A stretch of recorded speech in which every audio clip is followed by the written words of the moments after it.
4 উইকেটে 158 রান নিয়ে দিনের শুরু করে পাকিস্তান। টাইগার বোলারদের নিয়ন্ত্রিত বোলিংয়ে দেখে শুনে খেলতে থাকেন আগের দিনের দুই অপরাজিত ব্যাটার সৌদ শাকিল ও মোহাম্মদ রিজওয়ান। দলকে তারা নিয়ে যেতে থাকেন বড় সংগ্রহের দিকে।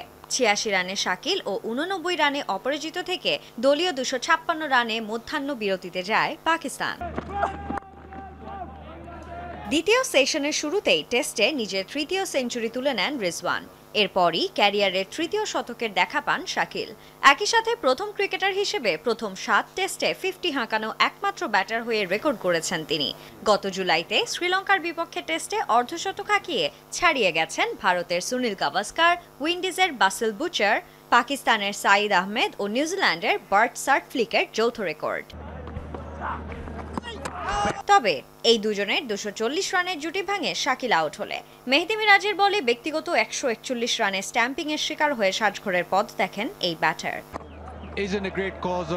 এরপর নিজের 25তম ওভারে এসে অবশেষে উইকেটের দেখা পান সাকিব আল হাসান। 36 বলে 19 রান করা আগা সালমানকে ক্যাচ আউটের ফাঁদে ফেলেন এই অলরাউন্ডার। আর কোনো উইকেটের দেখা পাচ্ছিল না বাংলাদেশ। দ্বিতীয় দিনের শেষ ভাগে 6 উইকেটে 448 রানে প্রথম ইনিংস ঘোষণা করে দিয়েছে পাকিস্তান। ডাবল সেঞ্চুরি থেকে 29 রান দূরে ছিলেন রিজওয়ান। 239 বলে 171 রানে অপরাজিত থাকেন তিনি। এরপর নিজেদের প্রথম ইনিংসে ব্যাট করে বিনা উইকেটে 27 রানে দিন শেষ করেছে বাংলাদেশ। দ্বিতীয় দিন শেষে 421 রানে পিছিয়ে নাজমুল শান্তর দল। সাঞ্জনা আইভি, যমুনা স্পোর্টস।